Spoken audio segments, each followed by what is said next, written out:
All right. Welcome, everybody. Tonight, we're going to talk about heart practices. This is really one of my favorite subjects to be talking about because it's something near and dear to my heart. It's something I practice on a daily basis. And really, to me, this is where the money is. This is the dope. This is what feels really good. This is where the payoff comes in. Is these heart practices that generate these mind states. I don't know a general way really to describe the heart practice, what it feels like to walk around and have that vibration of love and that loving kindness spilling through you. It's I was trying to think of it today, and one of the words would be complete. I feel complete when I have this sense of love in me. There's not such a sense of longing or desire. I feel kind of, I think at home would be another decent description of that. Yeah. And it counters the seeking mind, this vibration of love. But as much as it is a natural part of us, the way we live in this left hemisphere, this conceptual world with language and understanding, it doesn't seem to be as natural anymore. We have the capacity, but spend a lot more time in stress. So the heart practices are an intentional way of cultivating these mind states. So the past sessions that we've talked about have really been leading up to this. Minus the first two, right? The first was why we need mindfulness. The second was how to really get started and overcome procrastination and that kind of stuff. But we started in on mindfulness of the mind, and then mindfulness of emotions. And the mind and emotions together really create that sense of self. And we really have to kind of understand how these mechanisms work in order to start doing these heart practices, because the way I think of it is I think of kind of hacking these systems. This is not going to be a vipassana or a concentration. This is actually, we're going to actually create these mind states in order to make these neural pathways light up, active, and really try to get them to be more constant in our lives.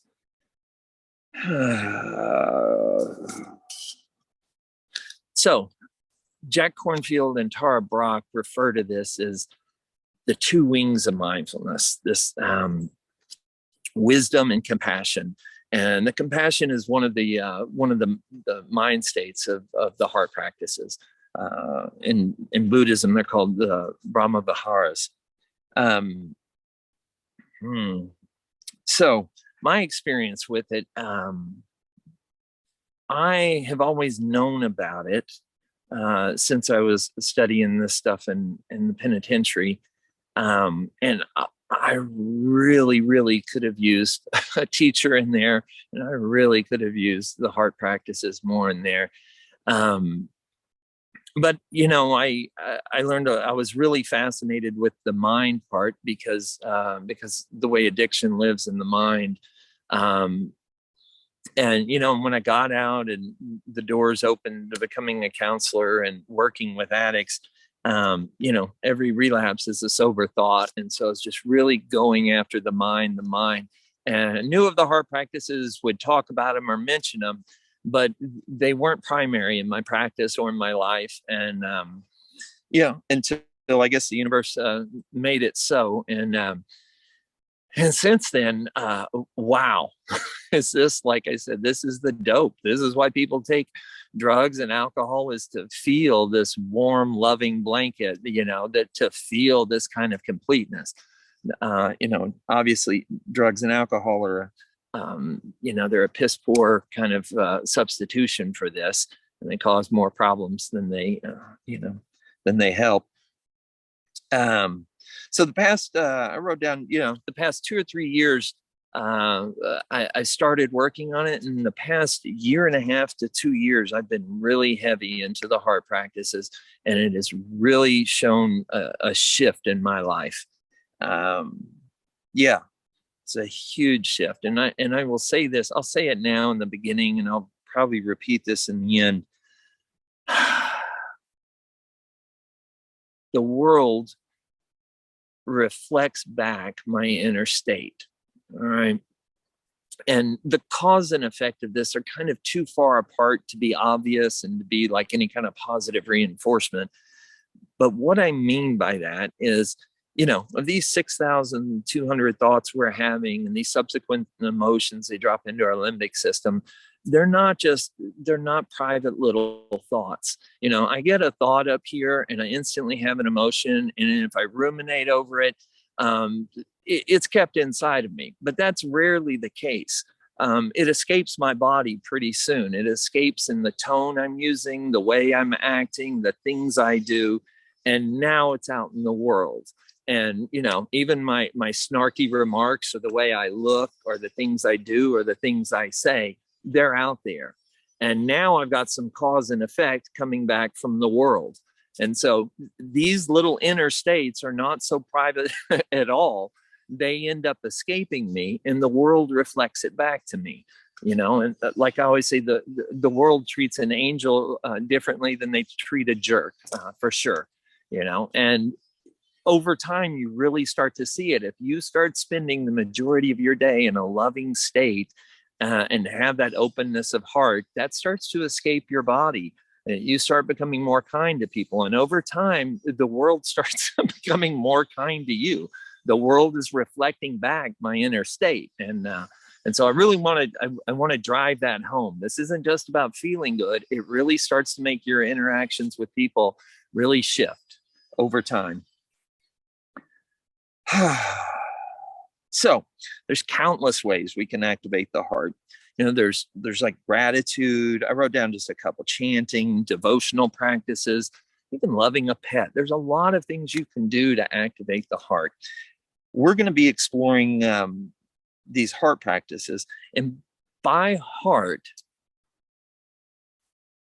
I am referring to these mind states, this physical, it's more physiology, really. It's the psychology that affects the biology of emotions, right? And so these positive ones that are right hemisphere dominated, we'll talk about that more later.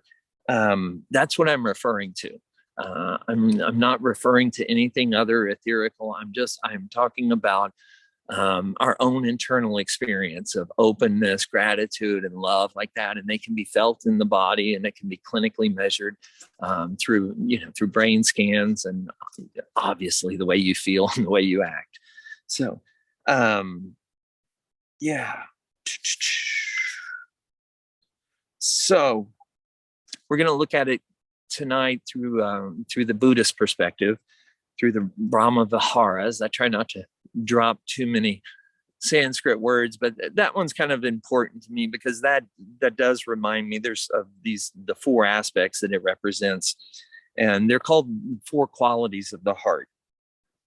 And we'll just name them off, and then I'll say a little about each one.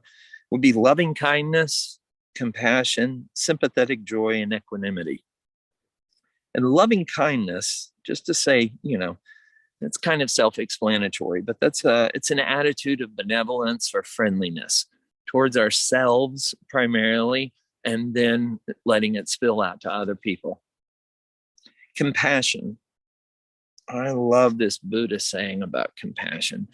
The saying is, compassion is the heart that can tremble in the face of suffering. Can tremble. Meaning we normally don't. We normally contract, right? It's this heart that can open up in the face of suffering and be open and loving, not the contraction, survivor type of coping strategies. Sympathetic joy. That's also a little bit self-explanatory, and that's feeling joy for others' happiness. It's kind of weird that that's not the normal state for a lot of us. A lot of times, sometimes when other people are happy, there's a little bit of jealousy or I want or a FOMO that we're missing out, But there's a quality of the heart that we can cultivate where there is a joy, that we take joy in other people's joy or happiness. Then comes equanimity. Just in a phrase, one of my favorite phrases for this is the steady conscious realization of reality's transience. It's kind of deep, but it's this constant knowing, this wisdom of the state of reality, and to understand that all arises, passes, and to really understand, you're understanding what it is to be consciousness, to have this mind, to have these emotions, and the way, kind of just a wisdom on the way the world works. So those are the four qualities of the heart right there. And so they are inherently within us. If to drop a little bit more Buddhism, the Buddha said we're already enlightened, right? It's already inside of us. The seed of Buddhahood's already inside of us. This awakening's already there. If we look at it from a neuroscience perspective, we look at the right hemisphere, not only of the cortex, the prefrontal cortex, but the emotions that it drops down into the limbic system. And one of the next two sessions, I'm going to be getting into this more, but it's already there. You already have the capacity to feel these things. It's just we're dominant in some other parts of the brain that put other emotions into us. And so this is a training, because if it's already there, we just need to learn how to express it more and more, and repeatedly. As we're doing that, we're creating neural pathways. And I think I'll talk a little bit more about that in a second. But we cultivate these with our mindfulness. We cultivate these through awareness, intention, action, and effort. We have to really have awareness that we're not in that loving state. And once we realize we're not, we can act on that. So, that's just one of those things, this constant returning to the breath, returning this training of our awareness to come out of the story, of the past and the future, which is left hemisphere, and to come back into the present moment and check in with our bodies, this mindfulness of emotions. We can realize we're not in that state. We can set the intention to be in that state, and we take action, and the effort, I would say, would be the repeatedly doing this. This takes repetition, repetition, repetition. This is how neural pathways are built. This is how habits are formed.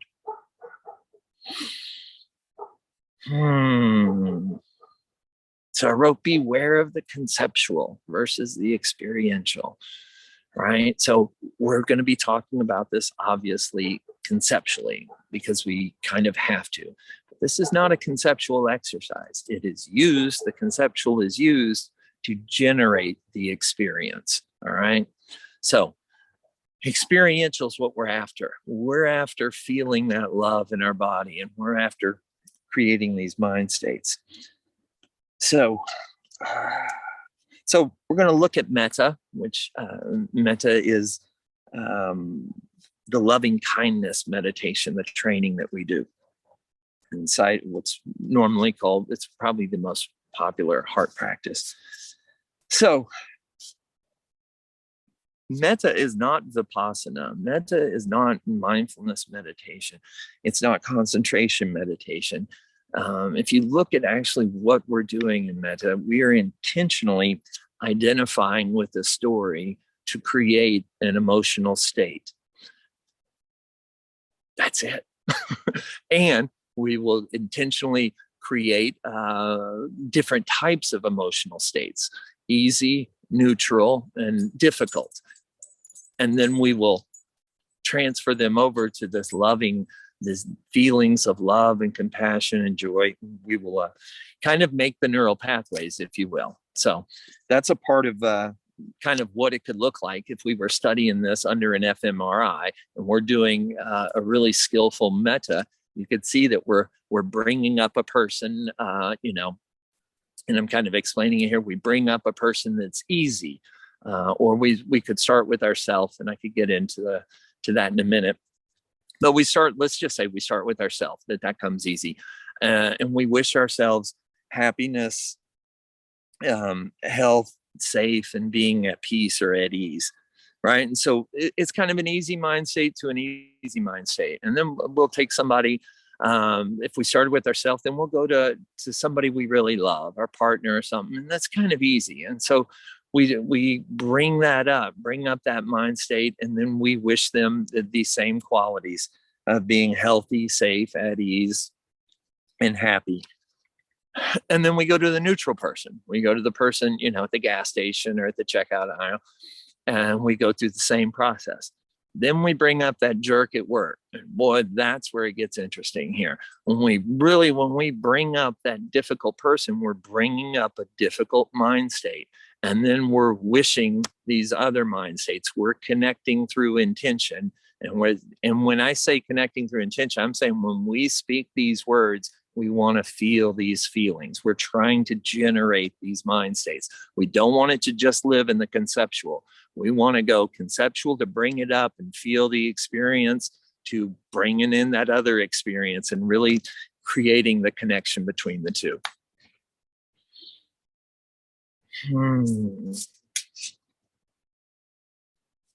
So, inside of wishing somebody to be at peace or at ease, there could be a mystical component to it. I'm staying kind of with the clinical component right now. Not saying the mystical isn't there. That's just not something I really get into in my practice. I do in my personal life, but not so much when I'm counseling. I kind of, for maybe not so obvious reasons, I steer a little bit away from the mystical, because I don't want it to. I don't want doubt in there. And it's really not needed. It would be kind of an added benefit that if somebody is connected through consciousness and they're actually receiving a benefit, kick ass, great. And just like with chanting, I do a lot of chanting and devotional music, which has really shifted my life over the past year and a half. Because I'm able to do these heart practices for hours and hours a day, really generating these states of love through my headphones between sessions or while driving. Like in chanting, they say the vibrations from the Sanskrit words have all these qualities and what have. Cool. What I know is when I'm chanting and I'm driving from one city to another, and I used to think I was going to get really smart when I started driving a lot and traveling, because I'd be listening to all these neuroscience books. I've listened to maybe one. It's all chanting. All I am doing is singing, these Sanskrit songs, these old things. And literally there's times where tears of joy are coming out of the corners of my eyes. I cannot believe the impact it has had. Like I said, it's the dope. It literally shifts the way I'm feeling, the way I see the world, my actions. So it's a big deal to me in my life. And I really hope to share that with you guys. Once again, repetition and replacement is key here. So what I mean by replacement is the Buddha taught this ancient version of CBT, and it goes something like this. When an unwholesome thought arises, we replace it with a wholesome thought. Just something as simple as that. When crap arrives, we replace it with something beautiful. Just as simple as that. But we kind of have to be mindful of that. All this practice ties in together. It's not just a linear thing. It all ties in, more like spokes in a wheel than a linear process. All right. So, I think I've talked a little bit about most of the things I wanted to talk about. Let's see. I guess let's open it up for questions to see if this sparks any questions in anybody. And don't be shy. Any questions are valid, so feel free to just jump in. Hey, Chris, it's Josh. Hey, Josh. Hey. So this last week I was away from my normal routine, and fell out of my practice, and I had a little bit of an injury also, so I hadn't been able to be running in the morning, and I Mm. feel like I've fallen off of my practice, and I just wanted to know if you could speak about that and any tips or different things to kind of get back on track. Yeah, yeah, that's a great. Watch video too. This is Okay, what I recorded these. No, but I can't wait to that's good. just that's a Yeah. client. I'm so happy I'm recording these. Yeah, no, I think the important thing is to be really mindful, and and to see if you're noticing anything from falling off the practice. If you notice that you're getting in a little more drama or a little bit, it's a very subtle, um, it's a subtle glide. When I talk to my clients I've worked with for years and stuff, I use this analogy of, like, they start meditating, they start exercising, and that's analogous to flapping your wings. They start flapping their wings and they get some altitude, and they get up there, and then one day they don't meditate, they don't exercise, and they're like, hey, I'm still flying. Cool, yeah, I'm still flying. And then they don't for another day or two, and they may flap and get back started, or they may just feel like, for an extended period of time. And what usually kind of results is you're not flying as much as it looks like. You're kind of gliding. And when you start really paying attention, you'll be gliding downward. You'll start finding yourself getting caught in narratives and getting more upset. Just the drama seems to start coming in. And if it was a quicker impact, it would be easier. It would be like an easier positive reinforcement. But with some of these things, the cause and the effect is a little bit too delayed, and we're not really mindful of what's going on. And we just, oh, well, it was that person, or, oh, I'm having a bad day, or, we don't actually notice all the benefits, because there's short-term benefits and there's long-term benefits. So, yeah, all I can say, Josh, is make the intention, and and do whatever. If you can do whatever kind of cardio you can do, or skip the cardio, but definitely make an intention at night, and set your phone over by your meditation cushion or whatever you can do. There's a lot of tips and tricks in that video too about Okay, how to re-engage. So, thank cool. you. Yeah, appreciate it. Thanks. Yeah.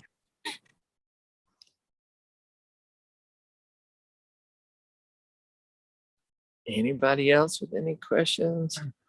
Hey, Chris. Blake? Yeah. Blake. Oh, go ahead, Matt. Yeah, shoot. So yeah, I haven't done a whole lot of meta myself. Something I definitely would love to get more into. I know there's obviously someone waking up. I think there's four, not a whole lot, but what would you say just is a good way to get into it and get like immersed with it? Like you mentioned chanting, you mentioned, I don't know if there's what's a good entry point and like first couple steps. Yeah, I Heart would. practice in general. I'm sorry, just like heart practice in Yeah. general, not even just So meta. sure. Okay. So heart practices in general, man, anything you can do to get close to that vibration of love. Another Buddhist reference is, when a log is just really firing and hot, when a new log is set next to it, it catches fire much easier. So, when you're around something that's just fiery hot with love, that vibration comes off quicker. That's kind of the association with the singing or the devotional music. I have two. I'm a big Krishna Das fan, which is more the Hindu tradition, and a big fan of Snadam Kaur, which is more Kundalini yoga or the Sikh tradition. And in both of those, I've learned some of the Sanskrit throughout the years, and understand and fundamentally agree with both paths. But there's a big part of me that does not like, or that really enjoys not understanding the words, because I really can get into the emotion of love, the emotion of devotion, and these vibes, because my conceptual mind is not really locking into the language. I'm really feeling the vibe. And there's something about the power of music. There's something about the power of violins or the drums. There's something about that really pulls up that emotion in me. I would say, there's a lot of practice. You can do these at night. You can do gratitude lists. You can wish everybody you know. You can list everybody you've interacted with that day and wish them metta. It does not have to be a formal practice. Like I said, it's not exploring the state of consciousness. What it is literally doing is we're going in and we are hacking this system that we didn't even know before mindfulness really existed. Consciousness is one and the same with the thoughts and the emotions. There's complete identification, and so we're not doing that. We're trying to do whatever we can to generate these love states, and especially taking the negative states to the loving state. So, my favorite, I would add some metta at the end of your meditation. You can add that. Sometimes Sam does that too. He'll add in a few lines of metta just to open the heart. And I'll do that inside of this meditation too. I'll after we do the metta part, I'll do kind of my favorite on that. So, what were the names you mentioned? The two, Christian Das or Krishna Das. Krishna Das. Yeah, and Snatum Kaur, SNATUMKAUR. So that's my boy and girl vibe. That's my masculine and feminine vibe. And so sometimes I need the girl and sometimes I need the boy. So, it just depends on what mood I'm in. Yeah. Go ahead, Blake.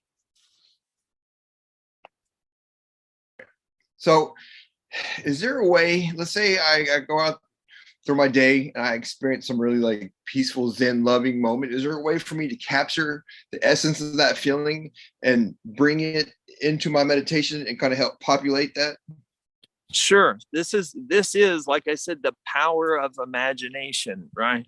So, when I talk about the downside of imagination, talk about depression and talk about anxiety, the two biggest problems we have, which are imagination based, are not actually happening in the room. The feelings are in the room. So I don't want to offend anybody. The feelings are real as hell. We all know that, but the story's not in the room. Right. And so, once we become aware of how this process is working, we wake up to it, just like in meditation, we're thinking without knowing we're thinking, then consciousness burns through and we're like, oh, wow, this is now we're in a state where we're seeing it, not being it. We're kind of working with that in reverse. We're not trying to see it. We're trying to be it. We're trying to be that memory. We're trying to, I've heard it used analogous to like a hound dog, like giving the hound dog the scent. It's like we're using memory. We're trying to pull that up and bring back up the scent of love to chase it down and make it, salient in this moment. So like if let's say, I know sometimes during meditation, I'll picture a sunrise or a cloud or something I've seen, right? And I'll kind of get lost in that. But how would I grab a feeling of love? You know what I'm saying? It's not tangible. It's a feeling. And if I don't want to put too much verbal into it, because that's going to distract me. Sure. So I'll go ahead and I'll explain in the meditation. What I'm going to ask you to do is I'm going to ask you to look into a lover's eyes and to remember that, or a baby's eye, a moment where you tell them they love you and you love, and just dive into that fantasy, pull it up, and then and see if you can generate those feelings that start to come down. And if that doesn't work, then we just gently put a smile on our face as we're reliving that moment. Say if they're smiling, saying, I love you, and close your eyes right now, Blake. Close your eyes and think of that just for a second. Think of the time that you told somebody you loved them and they said, I love you back. And you can feel there's looking in their eyes. And now gently put a smile on your face. Just gently remember that smile and that feeling, and feel that trickle down right now in your body. It might be still enough where you can feel the emotions and feel that vibration of love. And once you can grasp that, once you can feel that, we can drop that story and just breathe into that vibration. Allow that to start growing. Does that make, I know that's. That actually was really good, Chris. Thank you. Okay, cool. If I could offer just something that helps me too, is that when you're dropping in, if you really think about the senses of that moment, because one person, the words might do it, another person, the smell will do it. So the more So- senses you can recall, the more full and visceral the experience will be. Instead of it being all about words and All stories, about for people. it'll be Yes. about how the body understood it. You know what? I did that. I was thinking of the way my niece's head smelled when she was a baby. Yeah, smell is the fastest actually too. Yeah. Yeah. Thank y'all. Thank you. Yeah. Thank you. That was such great advice. Yes. Yes, because we want to make it real. And so as many touch points as we can get in the brain to recall that. All right.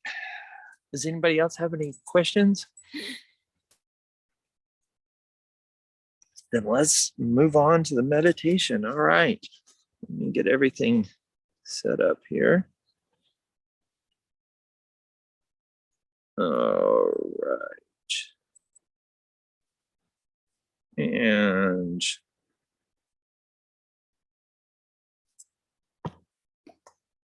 all right. All right, let's find a position and let's gently close our eyes and get in a comfortable position.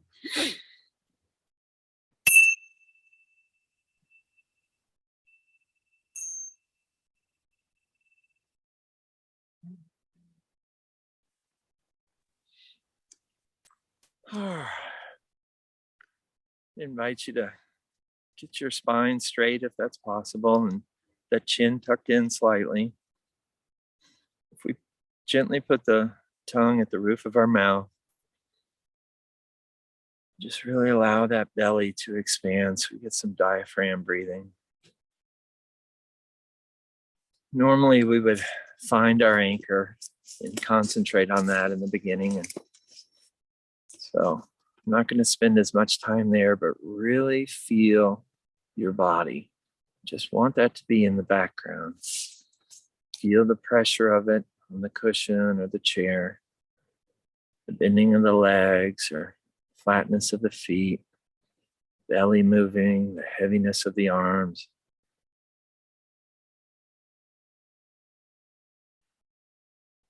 Notice the blotchy colors and maybe they're shifting light, ambient sounds, my voice. Everything making up this moment, everything being noticed in consciousness.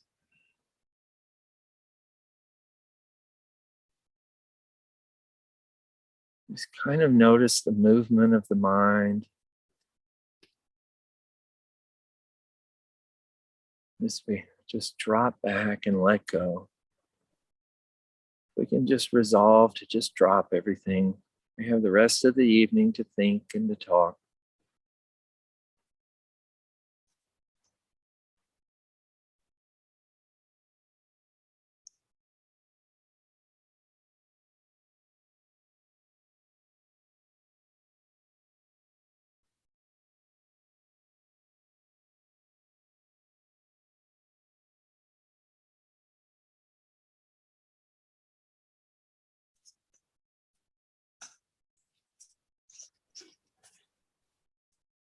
All right. So I want you to bring to mind yourself. And sometimes that might be difficult to bring to mind ourselves and wish positive things. So an aid to that is maybe you can think of a cute baby photo, or the 5 or 6 year old version or 6-month-old version of you. And see if we can bring that to mind. We want to repeat these phrases once we can sufficiently bring that to mind, the essence of that. And we wish, may I be healthy. May I be safe. May I be at ease. May I be happy.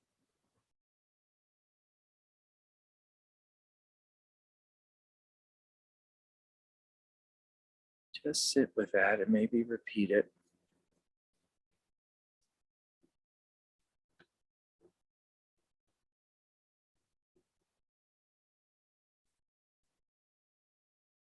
Just allowing the breath to expand and contract.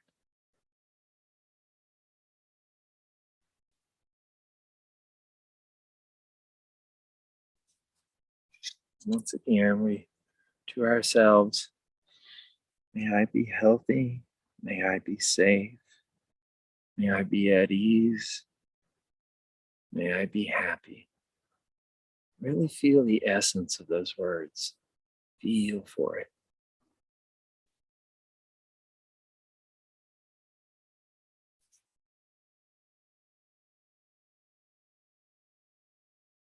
Now I want you to bring to mind somebody you really love, a person that's easy, right? Maybe our spouse, a parent, sibling, pet. We bring that person, the essence of that vibe, bring that to mind. We want to wish them the same order. May they be healthy. May they be safe. May they be at ease. May they be happy.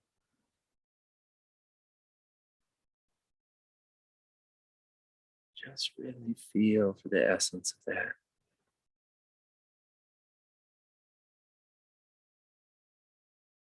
Let's repeat it, really feeling the essence. May they be healthy. Feel healthy. May they be safe. Feel that safety. May they be at ease or peace. May they be happy.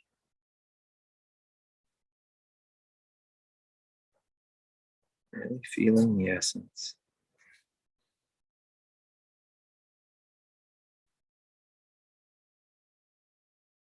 And we pick a neutral person, somebody in passing, somebody that we're indifferent, don't really know that well.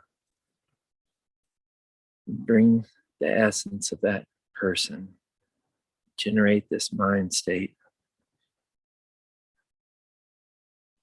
Let's wish them the same order.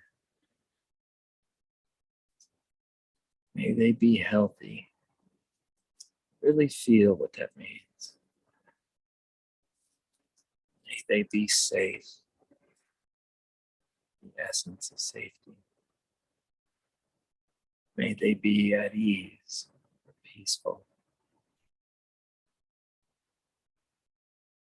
And may they be happy.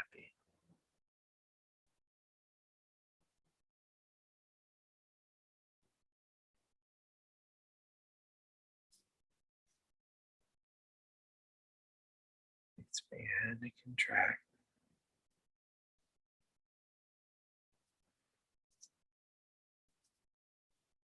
Buckle up. Let's bring to mind somebody that's really difficult. Somebody that we have a hard time liking. Could be a politician, could be that person at work. Just feel how that creates a certain mind state, certain essence.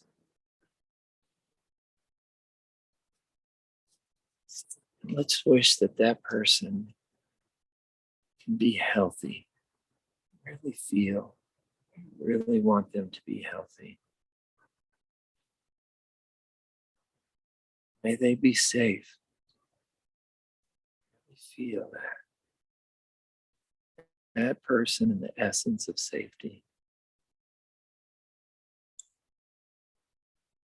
May they be at ease, at peace. Feel that person and really feel the essence of peace.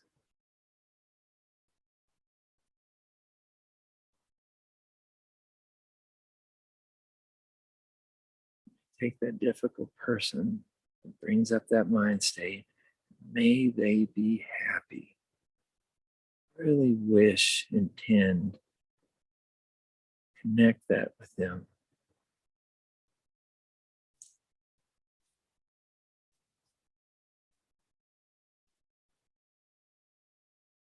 And let's go over this one a little bit slower, a little bit deeper. Really feel that difficult person, what we feel like when we bring them to mind. We are truly, if we could wish magic upon them, we truly wish that they would be healthy. Truly wish they would be safe. Truly wish they would be at ease. Truly wish they would be happy.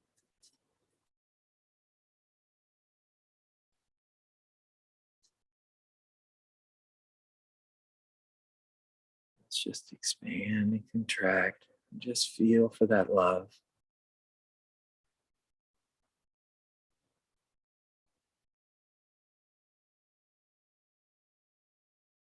So now, what I was mentioning earlier, let's bring to mind a really special, tender moment. Let's bring together the entire essence of that moment, where we were, what we smelled, what we felt, what we heard. Bring that moment back into reality with this powerful imagination. The person says, I love you, and it just melted your heart. And she said, I love you back. Just really feel that. Let that smile come across your heart. Gently let it come across your face right now, physically. Just a gentle turn of the mouth, a little Buddha smile. You might be able to feel it trickling down in the body right now. Feel for that vibration and let that be your anchor. Let's really feel that. I feel a little trembling and warmth. Let's really breathe into that. Expand and contract it. Let the essence of that drop through your body to the base. Let it come up through your legs, through your spine, into your arms, your fingertips. Let that warmth and that love just melt your heart.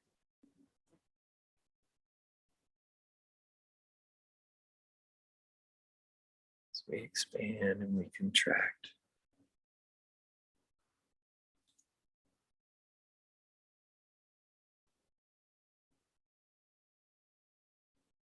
As we go back through that exercise, we can maybe bring to mind somebody different or the same person. Let's really go back into that moment, what we saw, where we were, what we were wearing, what we felt, what we were tasting, smelling.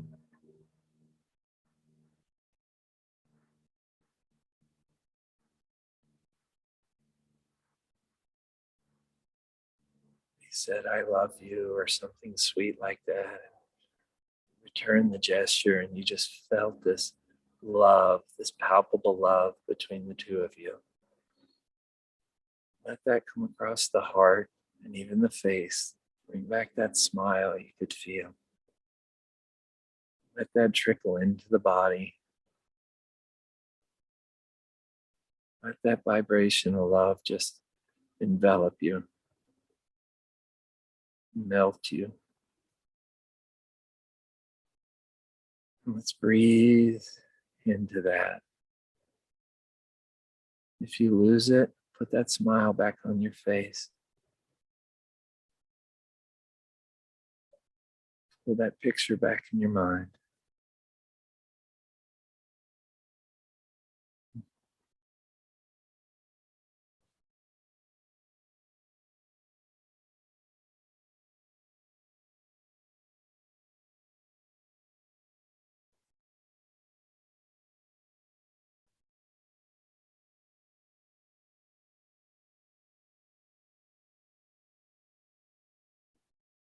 Just really feel for that love, that vibration. Notice how it doesn't need a story. It's just there. We use the story to capture it. We keep our attention and intention on that. We breathe into it and let it grow.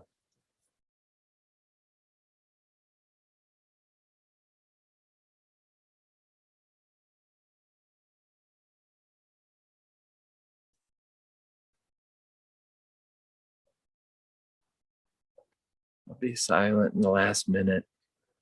Just really feel this love envelop you.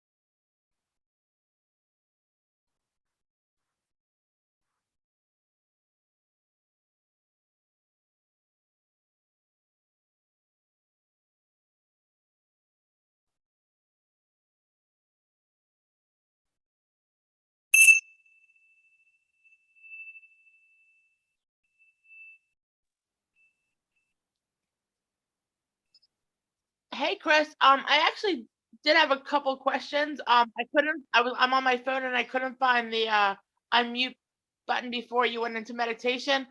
Mhm. If you have a couple minutes, Sure. or you can do it Sure. next week or whatever. Sure, go ahead. Okay. Well, one thing I was noting, this isn't my question, but one thing I was noting when we were doing that last phase of the meditation is that picturing somebody that you have like a discontent with, Uh-huh. and sometimes I think sometimes like your biggest discontent is with yourself.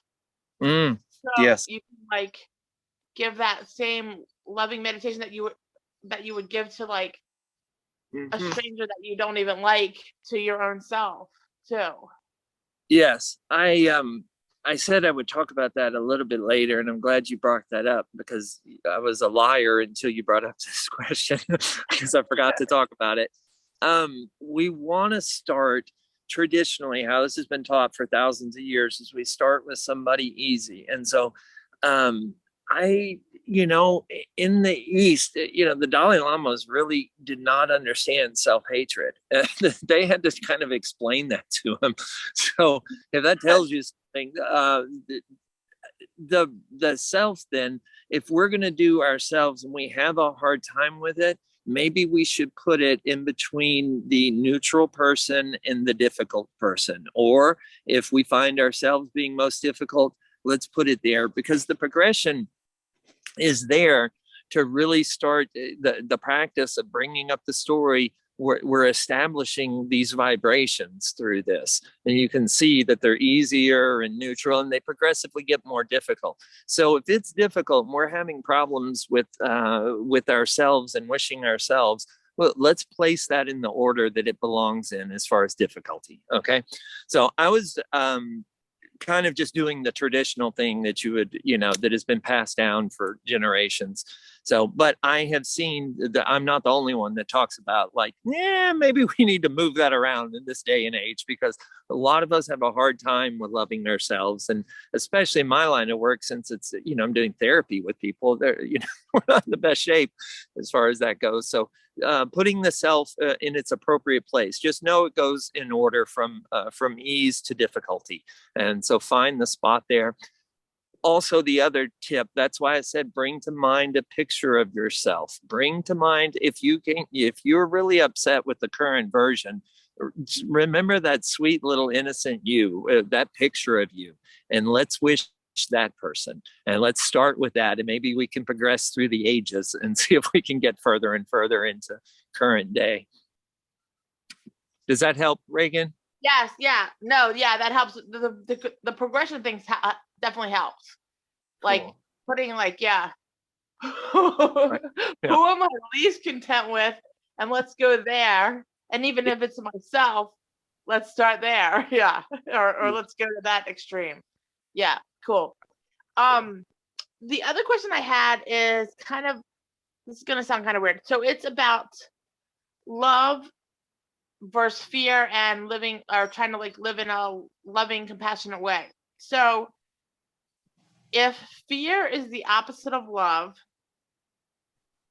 Or what if, absence of love. or Yeah. absence of, so what if your fear is based on love of others, like not not how do I put this? So not like the absence of love of yourself. The fear is based on your love of others and their non-suffering. And therefore you have fear because of love. Hmm. Hmm. Hmm. It's interesting. Hmm. Yeah, I'm not really sure how to attack that. And inside of the practice, just remember that. So that's kind of a conceptual question, right? Ask that more in an experiential way. What are you trying to say? Because I could approach that from a conceptual, but are you trying to say that when you try to generate love, it's generating fear? No, what I'm trying to say is that when I generate love, fear comes up. Yeah. Because I love, because the love is like so intense, and like there's so many things in this world and society that are not ideal, that when I start loving others, like this fear comes up and intensifies this fear, and then but it's because of love. Yeah. So like it's yes, let's look at this from what's actually happening. What's actually happening is these are successions of thoughts. You're having successions right there that are not seen as successions. This is not one grouping. There's a thought, there's an emotion, there's a thought, there's an emotion. So what you're explaining to me is that you're having the thought and the emotion of that, and then it's instantly going to a negative thought and a negative emotion. Fine. Bring it back to the positive. When you notice the negative, bring it back. You cannot choose your thoughts. When it appears, replace it. This is the CBT aspect of it. As soon as that fear comes up, replace that with love. All right. And remember even though that fear-based thought was because of love, you have to yeah, I understand you're saying it's because of it, because you're putting a thought and an emotion, you're putting them I'm together. saying like I'm afraid I'm gonna go down the street and my dog's gonna be eaten by an alligator. I'm being completely like hypothetical, but maybe a little bit truthful. But like and then I get like these fear-based thoughts, and they give me anxiety and stuff. So like so basically the thought itself comes from love. No, so not at all. The thought, listen, Reagan, the thought is coming from your wandering mind right here. All this is why the mindfulness of thoughts, mindfulness of emotions, and what those things are teaching you to do is to understand the illusion. What you're talking about is being trapped in the illusion. You're having thoughts that are not seen as thoughts, and that are emotions that are subsequent to it. You're basically buying into the wandering mind. That's why this practice is put a little bit further along. So if that makes sense, yes, it does. So even though it's loving thoughts that the fear comes from, it's still thoughts. It's still thought. 100%. Yeah. Obviously, this is not the problem here. Yeah, this is a complete reversal of everything I've been teaching you here, because we're going back into the illusion to pull up. We're using the imagination intentionally, right? We're not, and so when we get lost in it, of course, it's going to go to the negative, just like we talked about in the first few sessions, and so that's why the training is here. But what this is about cultivating the best qualities of being alive, and that is love. And once you can cultivate that love and find a way to sustain it, that I'm telling you, there's not much more is needed in life. Everything feels fulfilled, at least in my experience. All right. So, I guess I'm just getting confused on like that love thing, because of that love, it cultivates fear. Like, you know what I mean? Like, just that love of stuff cultivates the fear. Cultivates that's a little bit. It's a little bit deep to get into in a group setting. Okay. Sorry. We could, but I would really say, if you're staying mindful and keeping the intent, understand that we're pulling up this thought to elicit this emotion. That's it. And then drop it. And so when you bring up somebody love, don't just let the story run off. So that's why the prior practices, we start with concentration so that we keep the mind from wandering. We understand when it wanders, that's what's happening, and we pull it back. So there's a bit of prerequisite needed. And this is where the heart practices kind of go in the opposite way. We're going back into the illusion to use it to pull up these mind states and these emotions in a really skillful way. I mean, it's, this is, That's kind of where I kind of live in that, in that place though. No, you do. All right. Thank you, Reagan. Okay. Yeah, sorry. Yeah. Yeah. Thank you. Go ahead, Blake. So could you give me a quick, I guess, your definition of love? So that maybe I could get on this. I mean, I know what it feels like to me. Yeah. I know when it comes to loving another person, but I would like to hear your idea, or just where you're coming from's definition of love. If I had to put love in some kind of cognitive thing, I would say love is a deep connection. Love is a connection. For me, maybe the non-duality aspect really comes in there, but it's a connection with everything. It's the realization that I am connected at the deepest level to everything. It's not just it's definitely not I'm not talking about the romantic love. I'm not talking about with conditions. I'm talking about a connection that wants for nothing, that is absent of nothing. And it's a really fulfilling feeling. That's a great, huge, deep question. But if I had to answer it, I would say it's connection. And it's much more experiential than it is conceptual.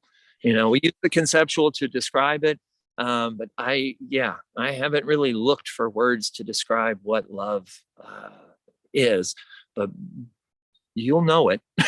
It kind of reminds me of that definition some politician had back in the day. They said they couldn't define pornography, but they said you know it when you saw it. Yeah, so it's like I know it when I feel it, but when I'm in the moment. But I was kind of coming a little bit. I guess I wasn't very good at being able to generate the feeling of love. You know what I'm saying? Like when it happens, I know I'm feeling it. But for me to kind of produce it and push it out in this meditation, it had me going into my mind. It wasn't an automatic draw. You know what I'm saying? Sure. Yeah. And, and so it's not that I'm taking that definition, but I'm taking the essence of what that does is in our brain states and our emotions. The two different hemispheres, when we get into this next week or the next, when I give you a list, all the neuroscience list of all the associations of the left and the right hemisphere, we're going from one hemisphere to another. They share the same amount of neurons on each in the limbic system. And we have these subsequent emotions that come out of it. That's really what we're doing. We're going from this conceptual thinking, talking, relating, language, structure, all the stuff society puts in us, and we're coming back to this essence, to this, and we'll get into more of that later, and the emotional states it puts in us. That's simple. And we want to feel, because it's really hard sometimes when we're all constricted to learn how do we get to that loving feeling. So these are, these heart practices are tips and tricks on how to hack this thought emotion type of cycle into something that's really useful and helpful in our lives. So I guess the next time I have that feeling of love, I need to go ahead and bottle that, and maybe I can use that to generate. There you go. Yeah. Right. Put it in a bottle and try to write some words around it. Describe it for me. Yeah. Yeah. Well, I mean, I don't mean to interject, but like what I would say, like love is like peace, bliss, connection, and compassion. Yeah. Those are a lot of those are what we call attributes of it, right? Attributes of the heart. And so, they're all kind of how it's used in our speech and the vernacular. Everything's kind of holding hands and shifting over. So, I mean, we could get But once again, that's getting real conceptual. There's a lot of Buddhist scholars, and a lot of people that would really like to get into the conceptual of this. But I'm telling you, the experiential is what makes the difference. You need to know how to generate it and how to feel it. It's like, you don't need to understand how electricity is manufactured, generated, and transferred to your house to turn on the light switch. You need to know what light is and how to turn it. Yeah, and that's what'll change your life. So cool. Like, go ahead. What about just one more thing? So if we are talking about I know you mentioned like getting into the spiritual things and getting into the left hemisphere versus right hemisphere neurology of things.